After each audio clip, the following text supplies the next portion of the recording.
Welcome to this latest edition of the Real Deal Podcast. I'm your host, Cyril Joe Quinn. Recording this on a Wednesday. This podcast will be out when by the time you hear it, it will be Thursday.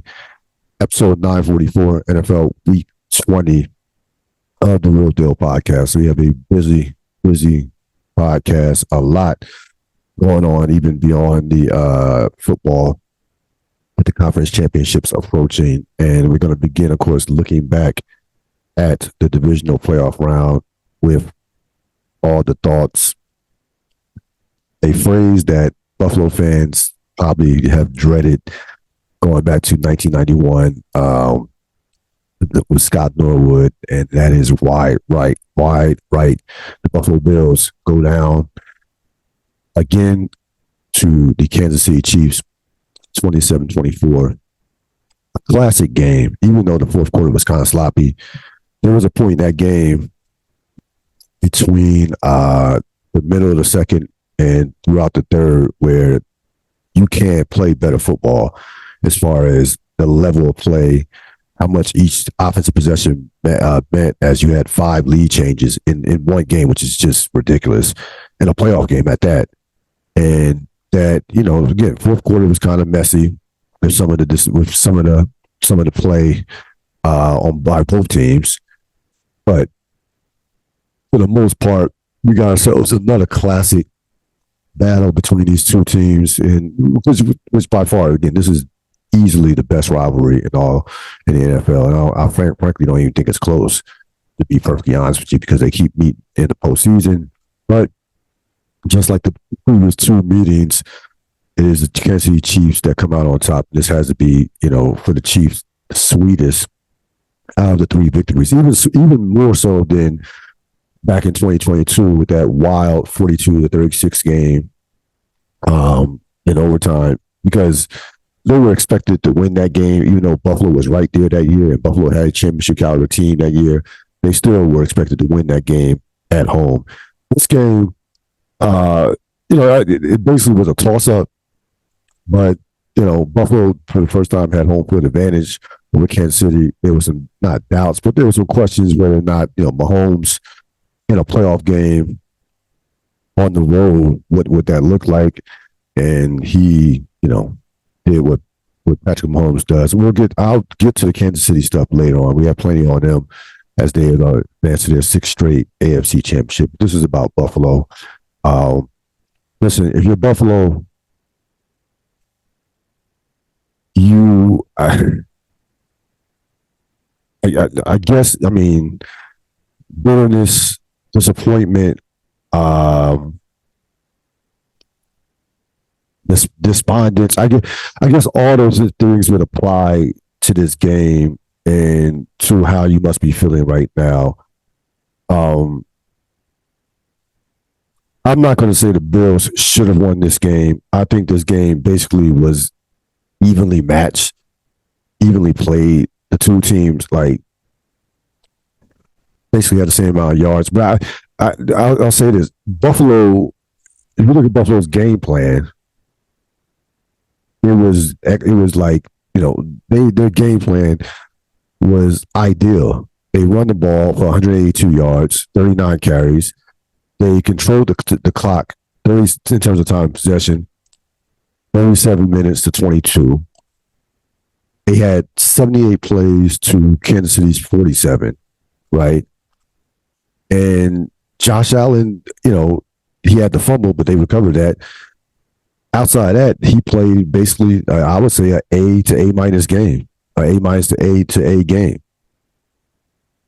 So I think I think you got everything you wanted from that standpoint. But the problem with the Bills, and it was something that maybe was not talked about enough.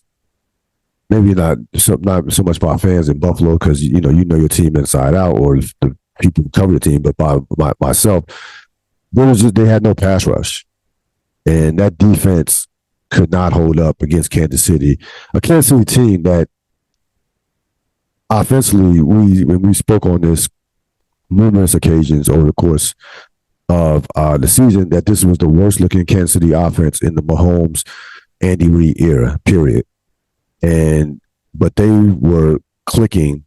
They looked as good as they looked all season against Buffalo, and part of the reason, for that was the fact that Buffalo just completely was overwhelmed at the line of scrimmage. Kansas City was able to run the ball when they wanted to, especially in the second half, and they frankly got no pass rush. I mean, next to zero pass rush on Patrick Mahomes, which is like death. This is not going to work out. You can't blitz him. But if you get no pass rush on him, then, you could just kiss your ass goodbye on if you're opposing team. That's like you have to touch him. You have to touch him. So I guess with Buffalo, you look back 3 days later when the dust is settled, to say this wasn't a championship team. And I'll talk about McDermott a little bit later, but I just think that sometimes in sports you miss your shot.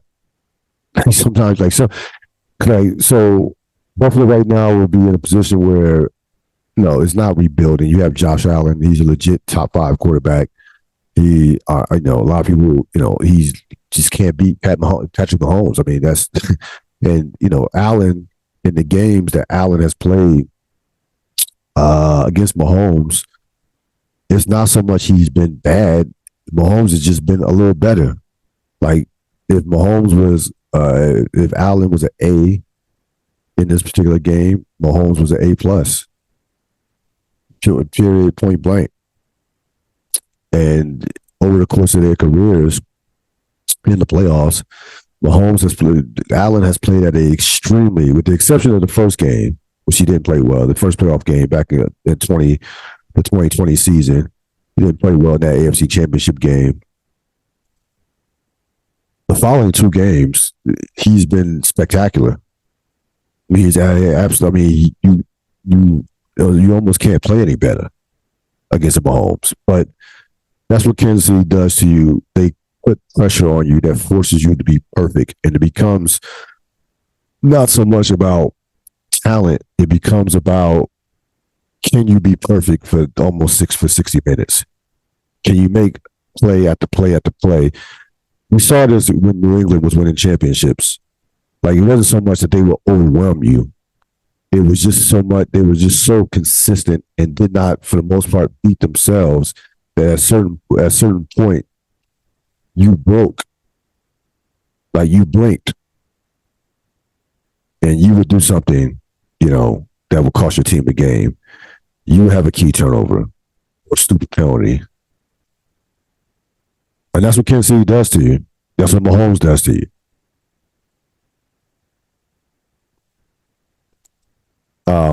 This game, again, this game easily could have been won by Buffalo. Stephon Diggs and Buffalo receivers did no favors for Josh Allen. Now he knows how Patrick Mahomes has been feeling all season long, because there were a couple of deep passes that frankly should have been caught. Diggs let a surefire, not touchdown, but a surefire 50 or 60-yard pass that was perfectly thrown. I mean, a bomb from Josh Allen go right through his hands. And Diggs, he once was a great receiver. He clearly is on the decline. In 3 playoff games against Kansas City, he has 12 catches for 105 yards in 3 playoff games against Kansas City. And that's the difference between these 2 teams. Kansas City's big-time players play great. Buffalo's, outside of Josh Allen's, they don't. You have Chris Smith. You have Chris Jones with the biggest rush in the fourth quarter that negates a touchdown for Buffalo. He gets a pass rush. He basically pushes the tackle back in Josh Allen's face. Josh Allen's not able to put enough on the throw, and that that would have been a touchdown. Josh Allen didn't get hit on the elbow. He didn't get physically touched, but he couldn't step into a throw. That's a big time play by one of the best pass rushers, one of the best defensive tackles in football, one of the best defensive players in football. Von Miller, non-factor. Period. And we've seen this time after time. Tyreek Hill, when he was with Kansas City, put up, constantly. I know he only had one touchdown against the Bills, but that was one of the biggest touchdowns. That was a touchdown. That was a big play in that classic, that 42-36 classic a couple years ago. And his numbers, he racked up big time yard numbers against Buffalo in those playoff games when he's with Kansas City. You have Josh Allen, Stephon Diggs, that has been an absolute non-factor. Harrison Buckner makes a 49-yard field goal to send the game to overtime a couple years ago. 49 yards. Tyler Bass misses a 44-yard field goal at home. So, it's just that simple. Kansas City's best players have made plays that Buffalo's best players have not. Period. So, I think if you're Buffalo, they're going to be in a very precarious, and it's going to be a very interesting offseason for the Bills. McDermott's not going to get fired, and we knew that once he got the team, was able to right the ship and get this team as far as he got them in the playoffs, divisional round, losing a classic to Kansas City. But, I said this, and I'll stick to this. Said this during the season, and I will absolutely stick to my guns here. Unless you're going to bring in a top flight offensive guy, I don't see how. I wouldn't keep McDermott. I think you can run. Listen, you can be in the same place for too long. You get to a point to where it's absolutely time for a change. We'll talk more about that. We saw a coaching change in the NBA where it was time for a change. We'll talk more about that later on. But that came a lot quicker than this would be with McDermott. But I think McDermott has taken them as far as he's going to take them. He took them to the AFC Championship a few years ago. He's been in the playoffs every year, been consistent. They've won a lot of games. But I don't think McDermott is the coach that's going to take this particular team over the hump. I just don't. Like I said, unless you're going to bring in a top offensive guy, then I think you need to move on from McDermott. But they will not do that. They would be already behind in terms of coaching interviews and what have you. But again, I'd fire McDermott off the job to Bill Belichick. Why not? And you think Bill Belichick would turn coach Josh Allen, and with some of the defensive pieces that they do have, and we'll be getting back next year from injuries. Yeah, no, I wouldn't hesitate. Listen, we've seen it before. We saw it in the NBA, 02 and 03, 04. Rick Carlisle was a very good coach. It was a top coach then, got replaced by a better one in Larry Brown. Larry Brown won a championship the following year with the Pistons. So this is not out of it. It's not like it's something that we haven't seen. Tony Dungy, John Gruden.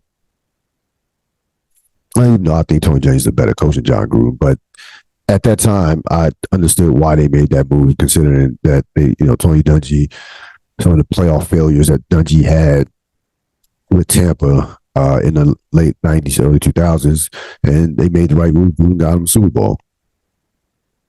But I think things have ran their course with this McDermott regime over the course of during his tenure. And again, Buffalo, they'll be $40 million, $43 million over the cap. Josh Allen's cap number, this is the most important from a money standpoint. This is the most important number that you're going to hear in the offseason. Josh Allen's cap number goes from 18 this year to $47 million next year. So he's going to get paid like a top 5 NFL quarterback. That means you're going to lose a considerable amount of talented players, and you're going to have to hit on the draft. Think about free agency. You have to hit on the draft And some of these draft picks that you've had in the past couple of years are going to have to start. They're going to have to start panning out. That's where Kansas City has separated themselves, and that is the number one reason, other than Patrick Mahomes, why they're in their sixth straight AFC Championship. They have nailed the draft the last 2 or 3 years. They have one of the youngest defenses in the league. They have young talent at the receiver position. I know it. With the guy Rice, they have absolutely hit on the draft, especially on defense. It's one of the reasons why the Rams were very good this year. They've hit on the draft with the receiver that's going to be offensive rookie of the year, or second. He will finish second to C.J. Stroud, but he easily could be offensive rookie of the year considering like the numbers that he put up. But Stroud led his team to the playoffs. But they hit on him. They hit on some young defensive talent. You have to hit on the draft, like you in today's NFL more so than especially with quarterbacks. If you have a star quarterback, you absolutely have to nail the draft more times than not if you want to maintain year in and year out consistency.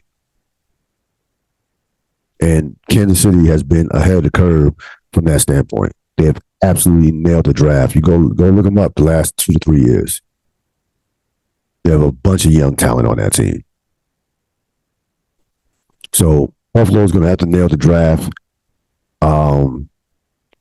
They going to make some decisions on. Again, I will move away from probably Stephon Diggs. I think he's at that point in his career where you come back with him next year. You'll see a dramatic decline. So I think they probably may move off of him. Wouldn't be surprised. They'll get Gabe Davis back and start developing. Shakir has a nice talent. They have excellent tight ends. So you'll see them possibly move off Diggs, but they have a lot of decisions they're gonna have to make, and they're gonna have to make in regards to some personnel. But more importantly, they're gonna have to decide as a franchise, who are they? You can't continuously run Josh Allen the way they ran him the last half of the season. I know it looked great. You increased his carries, but at a certain point, he's going to get hurt. I know he's 6'5", 240 pounds, but he's not indestructible. He took a lot of hits in that game. He took some big hits. That over the course of the season, he won't make it to the playoffs.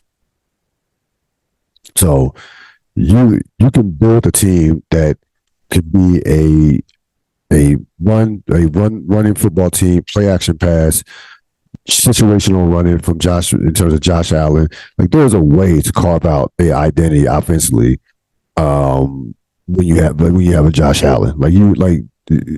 They showed the last 5 or 6 games of the season that they are capable of being, when they choose to and when they do it with intention, of being a excellent running football team. They showed that, minus the Josh Allen yards.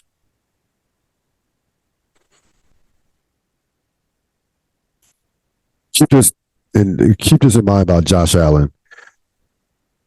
Peyton Manning, Josh Allen's record, his playoff record right now is 5-5, which is okay, which is fine considering that 3 of those losses to Kansas City. So he's 5-1, 5-2 against everybody else minus Kansas City. Peyton Manning started out his career 3-6 and 0-2 in the playoff, 0-2 against New England in the playoffs. Peyton Manning, for his career, as great as he was, and Peyton Manning's legit top 5 quarterback of all time, 5 MVPs, the whole bit, 2 Super Bowls. He only had a playoff record of 14-13, and the only reason he finished above 500 in the playoffs is because the last run he had as a quarterback with the Denver Broncos when he was 3-0. He would have been, if not for that run, he would have been finished, possibly 11-13 or 12-13, or he would have been under 500 for his career in the playoffs. Period. So let's keep that in mind about Josh Allen. He's taking some heat. I would take Josh Allen on my team in a heartbeat, in an absolute heartbeat. But you cannot sit up here. You have to, I'm not going to say get him some help. You have to create an offensive identity that fits what he can do.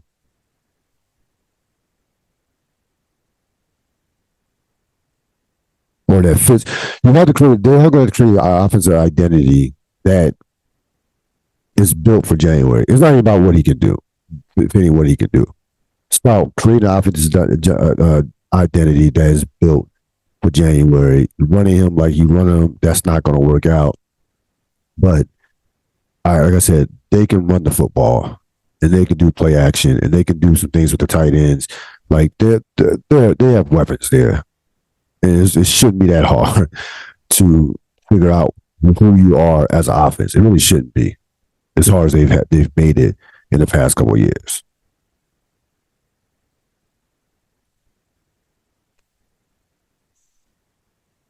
We will get to as far as Kansas City goes. Listen, I I was absolutely dead wrong. Even though I thought this was a toss-up game, the Bills to win. I did that very nervously, and I didn't have a lot. I didn't have a lot of confidence in that pick, but I did pick the Bills to win. But Kansas City, listen, they know how to win. When you know who you are, when you know how to win, and when you have that dude on your team, then you can beat anybody anywhere. We're talking now. Mahomes 6-0 in divisional games, 13 touchdowns, no interceptions. Andy Reid 10th championship appearance. Mahomes has never not been in the conference championship since he became the starting quarterback in 2018. Only Tom Brady has a longer streak of consecutive conference championships from 2011, 2018, mark of 8, which certainly Mahomes will have a chance to tie or possibly pass if he is to stay healthy. But he was basically perfect in that game. And there's a confidence that Kansas City plays with, knowing they have him, knowing that they literally have one of the greatest quarterbacks of all time. They are perfectly comfortable in a close game. They have a great field goal kicker. They have a guy that knows that can take them down the field in 13 seconds. We saw him do it a couple years ago in the playoff game. And that is a psychological advantage. Regardless of what type of team you have, as far as talent goes, like I said, this is the least, as a whole, this is the least talented of the Kansas City teams that they've had in the Reid Mahomes era. But they just know how to win. And they, for the most part, are not in a playoff, especially in a playoff game, they're not going to beat themselves. They're just not going to do stuff to beat themselves. And again, they got a little sloppy.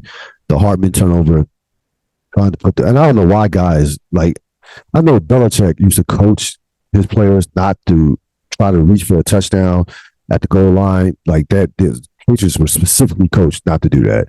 So there was a stretch in the last 10 years where we started seeing, guys fumble trying to reach. We saw Dez Bryant, and it either being a fumble or not completing the incomplete pass and stuff like. So nothing's good. Like it's very risky to try to put the ball, even though it only needs the nose of the ball to break the plane. That's a risky play, and even Andy Reid talked about, he's got to do better for next time in terms of that. Like he basically said, I coach him not to do that in a sense. But outside of that, Kansas City was near perfect in that second half, and they put so much pressure on you to be great for 60 minutes that it just breaks you. It eventually just breaks you. And I think when you walk away from this era of the Buffalo Bills, it's going to be, like they just ran to a better team, a better organization. Kansas City is just a little bit better. Just a little bit better.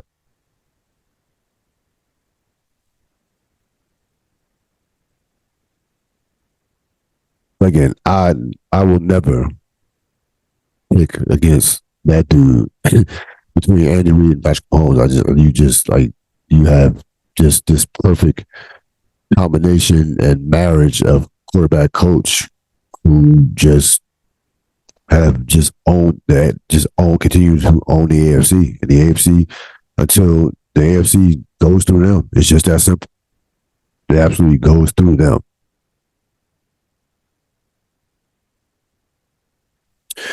Deep dive. We're looking at the final four quarterbacks. A very interesting group, to say the least. By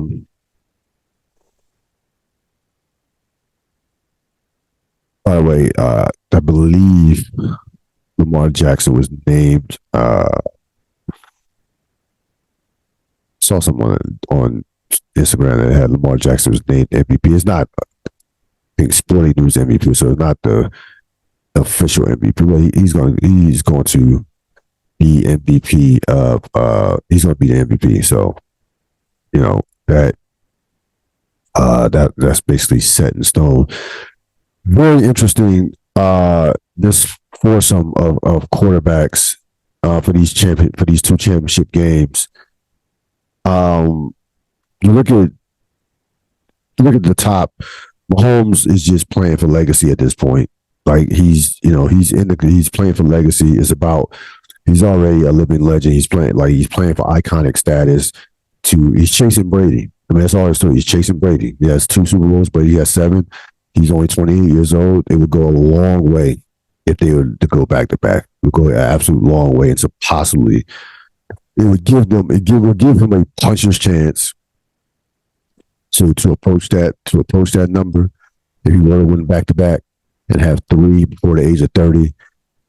So he's playing for legacy. He has absolutely nothing to lose from the standpoint of, talking about a guy who's 13-3 playoff record. There's always pressure, but he probably has the least amount of pressure of all these quarterbacks as far as he can go out there, not play well, and we're not going to destroy Mahomes. Lamar Jackson's on the threshold of greatness, and Lamar Jackson is going to win his second MVP.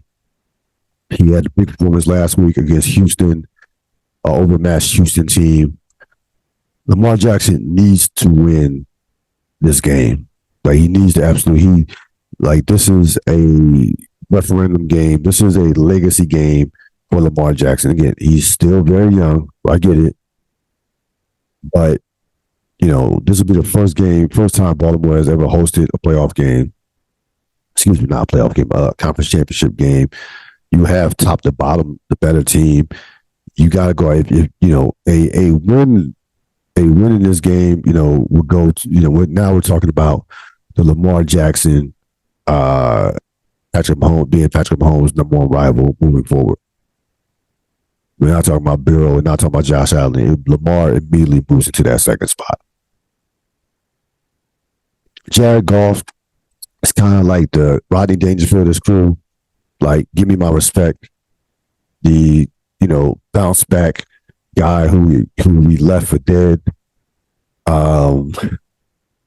Someone who has a Super Bowl appearance, and right now, someone who, I don't think people realize how well he's played. We'll talk more about that in the championship preview, but Jared Goff has been great over the past 2 seasons, and he's out there still he's still out there seeking respect for how well he's played. And when you talk about Brock Purdy, frankly, could be playing for a contract. And you're saying, well, what are you talking about? He has 1 year left on his deal in 2024 before he becomes an outright free agent after 2025. They're not going to 2025 with him, only with him as a possible free agent. If he's going to get extended, it's going to be this summer. And the question is, how much will it be for? How much will it be for? Or will it be even at all? If Brock Purdy goes out there and loses this game out to the Lions at home, it is not out of the realms of possibility that he won't be on the team next year. That's not out of the realms. Don't like we've seen San Francisco move off a quarterback in the past. They moved off Jimmy Garoppolo, Trey Lance. That didn't work out. They here's what you know about the 49ers. They feel like Garoppolo cost them a Super Bowl a few years back against Kansas City. They feel like they had a complete team, and it was Garoppolo that cost them the Super Bowl, and that contributed certainly to them moving off him after last year, thinking that this guy could never. He's just never going to be able to lead us to a Super Bowl, despite how much great talent that he has, that we have on our team. Purdy is in a position to where the team is absolutely loaded. They are loaded, but they know once they pay him, that talent will start to disintegrate slowly as guys will take richer contracts to go to other places because you have to dump a certain percentage of your salary cap into the quarterback. And the question is who is Brock Purdy? Is Brock Purdy a franchise quarterback, or is Brock Purdy just a guy along for the ride who looks better, who looks good because of the talent that's around him, but who ultimately couldn't lead a team to a championship?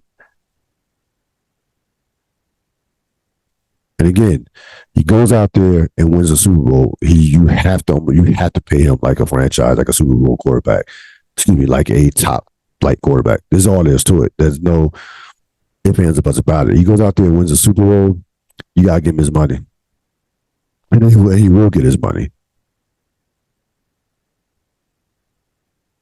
So all four of these quarterbacks are at different stages of their respective careers, as far as legacy, as far as respect, as far as what their respective narratives going into these two games this week on Sunday.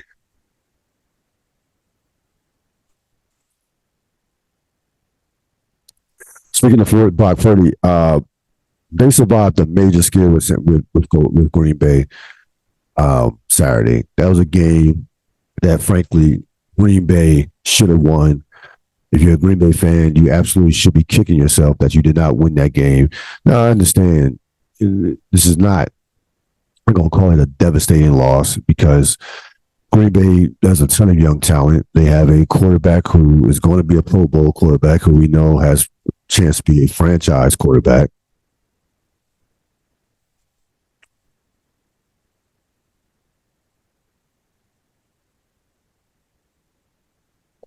And frankly, it was not a game that they were supposed to win.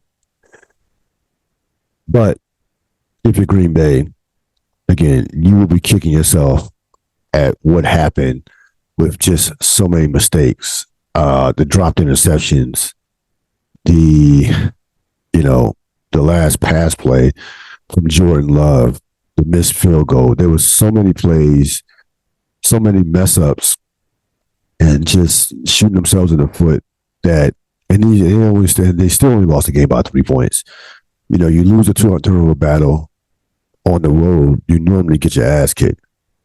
They lost a turn. They were -2 in the turnover battle and lost by 3 points, and that's with a missed field goal and a drop pick six. They absolutely should have won that game, which concerns me. And I'll talk about this in championship preview, but which concerns me about San Francisco. Now, as far as this game goes, in terms of Brock Purdy, listen, he wasn't great in this game, but he did take his team down the field and get the game winning and get the go ahead touchdown. So you have to give him credit for that. He made a big time throw to Jennings. That was a major throw.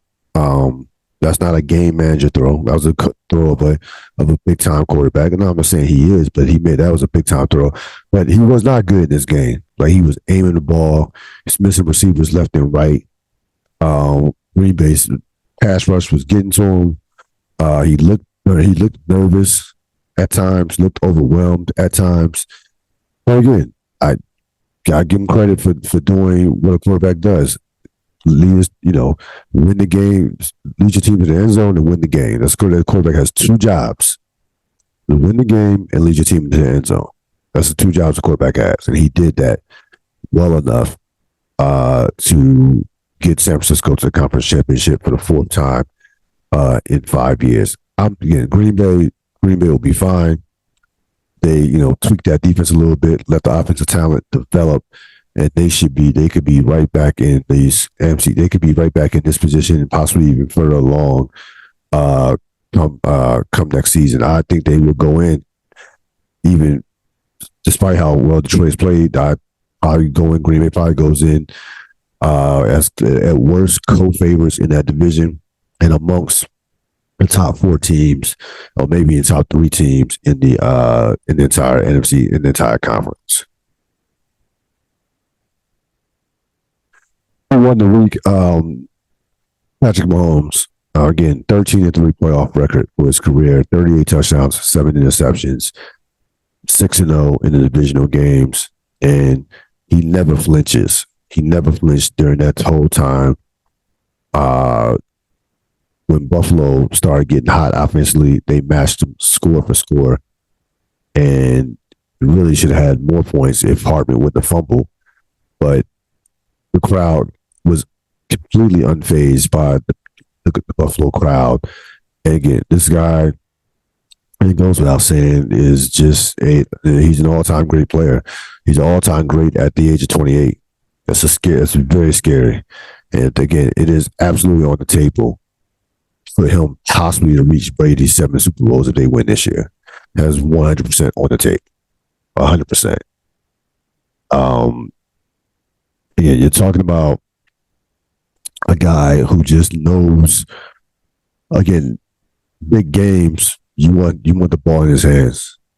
And again, he does not blink in big games for the most part. Again, his 3 losses, he lost to Brady twice and Joe Burrow. Those are his 3 playoff losses. So those are high-level quarterbacks. So you have to play at a ridiculous level in order that you have a chance against this dude.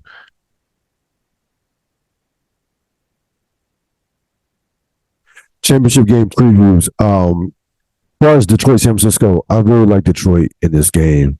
San Francisco, if you look back on San Francisco, first of all, out of the 4 San Francisco teams that have made the conference championship in the last 5 years, to me, this is the weakest. And I say this is the weakest, not so much from a talent standpoint, but in terms of how they're playing. San Francisco has not, to me, going back and looking at their schedule, they haven't played a big-time game since they destroyed Philadelphia in Week 13. And that victory has not aged well, considering Philadelphia just completely fallen apart to end the season and into the playoffs. Detroit has a game that can travel. Detroit will go into this game, can play free. They can go into this game with probably hearing about how great San Francisco is. Who knows about Deebo Samuel? I think Deebo Samuel will play. The question is, will he be able to finish the game? That's the bigger question. Not so much he will play. If a guy is 50-50, and we're talking about the conference championship playoff game, he's going to play. So I don't for a second doubt that Deebo Samuel will play. But Detroit matches up against San Francisco. They can run the San Francisco's weakness. Their run defense is not like that. You can run the ball against San Francisco's defense. Detroit has one of the better rushing games in the league. Detroit has an excellent offensive line. Again, Jared Goff has been here in a conference championship. Brock Purdy, last year was there, but got hurt, of course, and very early in the Philadelphia game, got his elbow destroyed. But you certainly have to get an edge, a slight edge to, I think, in terms of championship experience, to Jared Goff. And now Kyle Shanahan, has a coaching advantage. But, Dan Campbell, look, we keep talking about Dan Campbell, this Dan Campbell, that. Dan Campbell has turned his team around completely to where, they're one game away from the Super Bowl. I just have a feeling that Detroit is going to ride this momentum into the Super Bowl. They are clearly, to me, the best story remaining out of all these 4 teams. They are the story remaining as far as, I ain't going to say Cinderella, but, not ever going to a Super Bowl in the history of the organization. I I like Detroit in this game to win a very close game. I would say 28, 27, 28, 26. This would be a field goal game. This is going to be a one possession field goal game. Go right down to the wire. In Detroit, the thing, if you watch Detroit the past couple of weeks, they've gotten stronger as the game is going along. They've been challenged. They got challenged both weeks. They are battle tested. They got challenged against the Rams. They got challenged against Tampa Bay. That was a 17-17 game where they pulled away. So, and you look at Detroit, going back to last season, they are 19-6. That's not a small body of work. Jared Goff, again, has played extremely well. Like, Jared Goff has played at a very high level since he came over, since he was traded. You look at, Goff has 59, in his last two seasons, Goff has 59 touchdowns and 19 interceptions. 59 touchdowns and 19 interceptions. They are 21-13 in those games.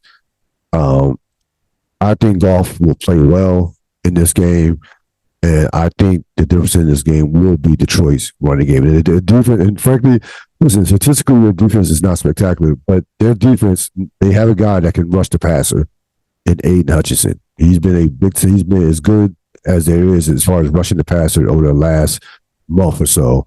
I think he has like 8 sacks in his last 4 games. That guy can get to the quarterback. He can wreck a game if you allow him to. So I'm not feeling good about San Francisco at all in this game.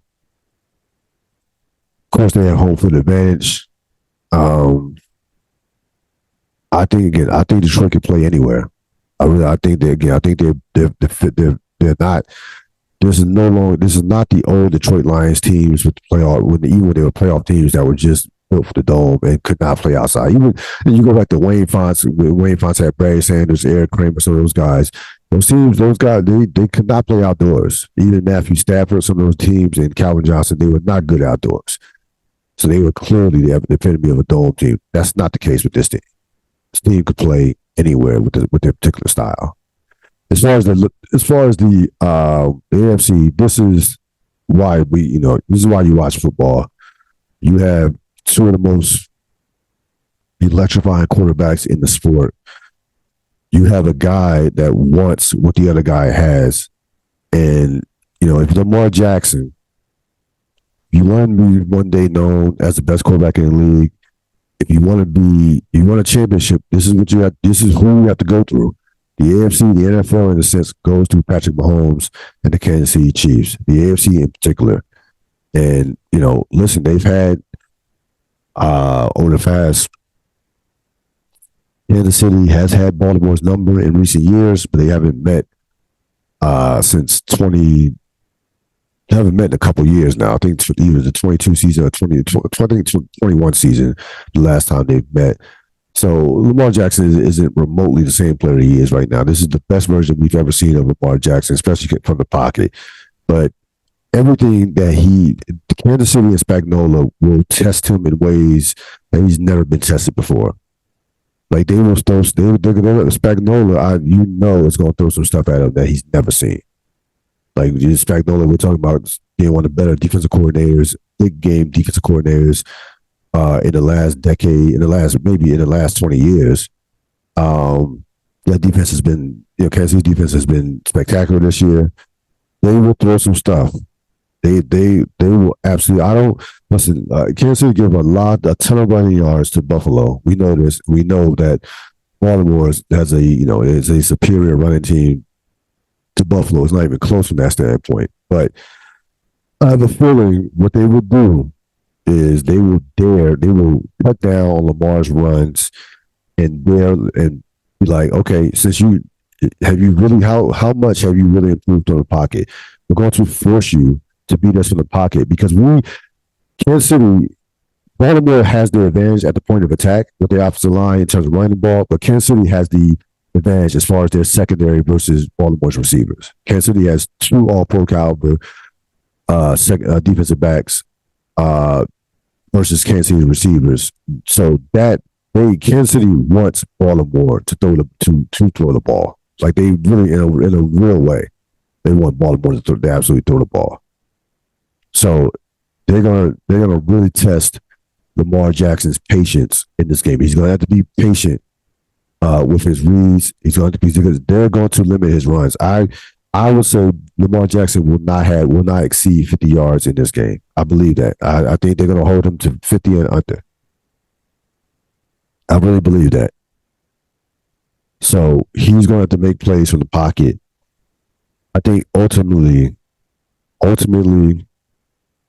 Kansas City will find a way to win this game. On paper, Baltimore is the better team from top to bottom. But again, it's hard for me to bet against Kansas City in this spot with one game away from being from the Super Bowl. Kansas City will not blink. They won't. They absolutely will not blink in this spot. If you're Baltimore, if you are, Lamar Jackson, you want to be, amongst the greats. You win it. Pure and simple. You win this game. It's at home. You will not be better set up as far as having talent around you. Especially as, again, he's on that list of quarterbacks that recently got paid. His cap number is probably going to go up. So this is as good a chance as you will ever get against Patrick Mahomes. And really, this is a big game for the state of the AFC. If Baltimore can't beat Kansas City this year, if you can't get Kansas City this year, when are you ever going to get them? Because they're going to fix that offense in the offseason. I promise you. Their defense might not be as good. Probably won't be as good. They'll still be very good next year. They'll probably take a step back, a small step back next year. But I guarantee you, they will not have their offense won't look anything like it did this year. I promise you that. Like their organization, right as we speak, are working on that. That's how they move. That's why they're amongst the best cultures and organizations in football. They're not going to stand pat with that offense looking like the way it did this year. Now it's time to get Kansas City, like right now. And again, Baltimore, you will not have a better chance. You won't. You got to get them now because that offense will be fixed, and they're not going anywhere. Like Andy Reid has not spoken at all about retirement, and you haven't heard they're not going anywhere. Mahomes is healthy. That team is almost a lock every year to be in a conference championship.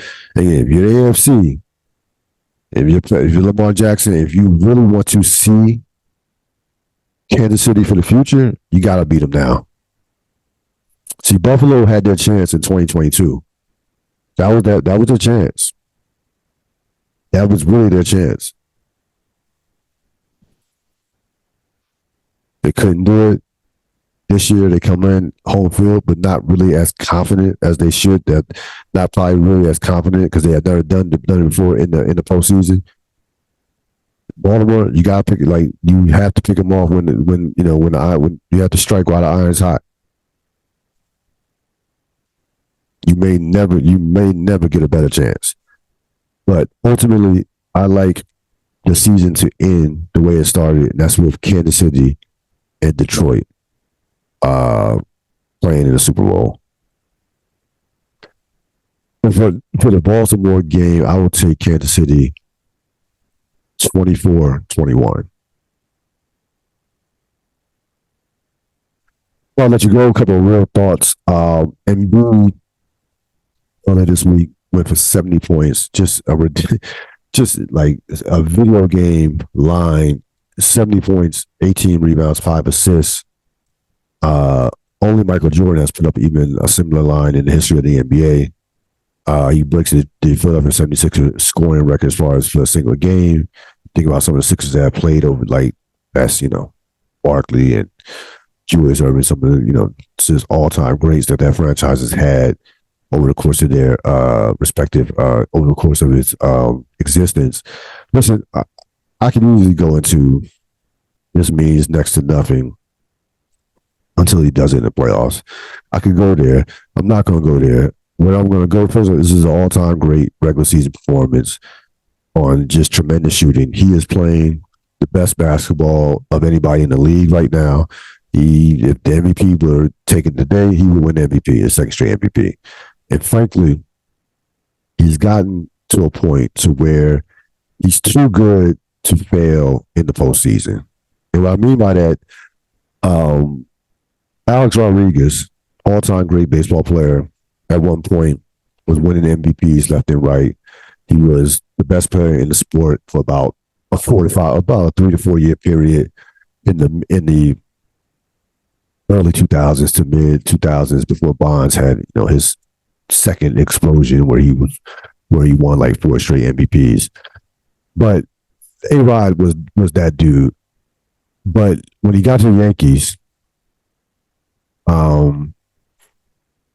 he would put up these ridiculous numbers and be an absolute no-show in the postseason.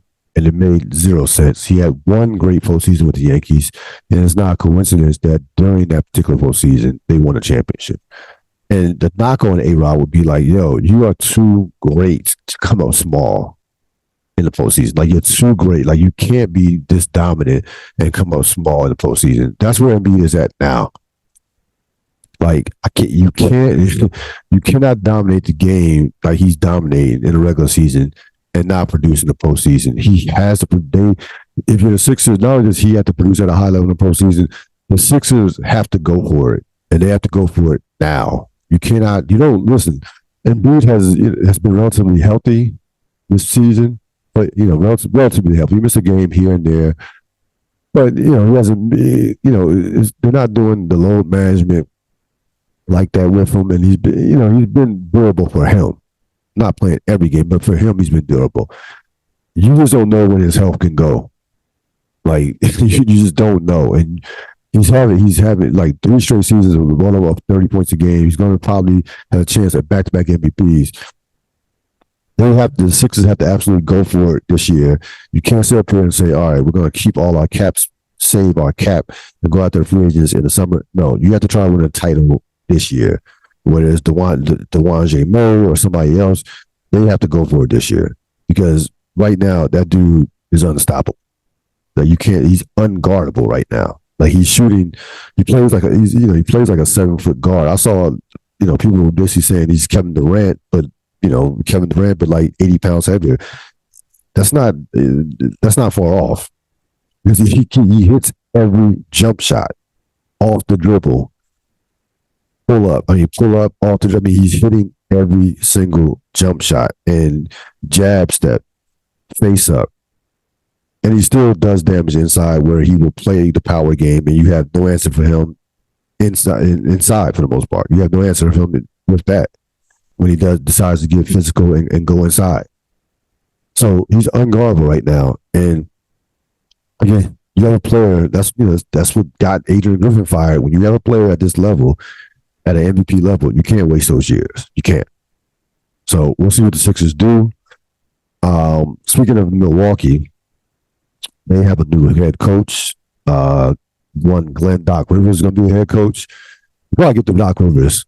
Get rid of Adrian Griffin. This was never going to work. You cannot bring in a guy with no head coaching experience in this spot to coach Giannis, a veteran-laden team with championship aspirations, especially, and I said this during the podcast, along with Boston, Milwaukee has the most pressure to win a championship this year. Those two teams by far. Because of not only because of their roster construction, but the bottom line is Milwaukee, the clock is ticking in terms of Giannis. Giannis, not so much his age, but even with the contract extension he signed, Giannis could easily force a trade if he's like that. That's on the table. And you know what? He's not going to get. You can't destroy him for that because he led him to a championship 3 years ago. That team has to win right now, and you have a guy who, this was doomed to fail from the beginning. Bringing in a guy who had no head coaching experience, who, as soon as anything goes wrong, the players he clearly didn't have enough backing from the front office to say, chill out, this is your coach. This is our coach. Remember Pat Riley had Eric, remember the Miami Heat's first year when, there were stories that LeBron went to Pat Riley and was basically wanted to get rid of Eric Spoelstra, and Eric and Pat Riley was like, no, this is your coach. Well, Milwaukee, and this was, to me, I don't think that the organization was all in on Adrian Griffin. They were hoping to strike gold with the recent rash of ex-player hires who are young, talented assistant coaches who seemingly have a rapport with the players in the mold of Darvin Ham and what have you. So they were trying to hit. They were trying to take it to that well. Well, when that goes bad, it can go left real quick because players are going to be out on those type of guys if they don't believe in themselves as coaches. Adrian Griffin's first mistake, was to give in to the players when they wanted to switch up the defensive scheme after like 5 games. He had a scheme. The players didn't like it. The players went to him and was like, "Yo, let's go back to doing the way we wanted, the way we did under Coach Bud."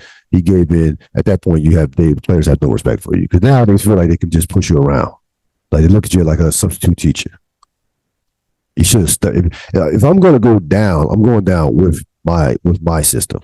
I'm not going down doing something. It's one thing to be flexible. It's one thing to want to tweak things. There's no way after 5 games that you can say that this doesn't work. The players would have had to, fall in line and allowed me to coach my system. But I would have it would have to be more than 5 games for me to switch that up. So the players pushed him around from that standpoint. And at that point, that was to me when he lost the locker room. So we can talk about the Terry Stotts walking out. We can talk about Giannis at the scores table. But to me, he gave in to the players, Brook Lopez and what have you, way too early. And, there was just no respect. And he finds himself out of a job. And listen, you had to make this move. They were not going to, on their current trajectory, they weren't going to win. They weren't thinking about winning a championship. They weren't even getting, they wouldn't even got out the East. If there's such thing as being a bad 30-13, they were that. Even their wins were not impressive. They had one great win and that was over the Celtics. And that's, mind you, Celtics were coming off an overtime game the night before. You make Doc Rivers, and again, keep this in mind. Milwaukee had a legitimate chance of getting Nick Nurse. I don't know how you choose Adrian Griffin over Nick Nurse. I just don't get it. I don't get that one. You saw what Nick Nurse did to your team from a coaching standpoint in 2019. Coach circles around Budenholzer and had Giannis in a straitjacket with some of his defensive schemes and some of the adjustments that he made over the course of that series. So I just don't get what the Adrian Griffin thing will, stuff will come out later, I'm sure today and as time moves on. But Milwaukee's got some issues right now. They have some major issues because you bring in a guy who has a Hall of Fame resume, but frankly, we're looking at Doc Rivers. Doc Rivers has not led a team past the second round since 2012 when he was with Boston. Doc Rivers, has been a walking second round out as a head coach for the last 4 years or so.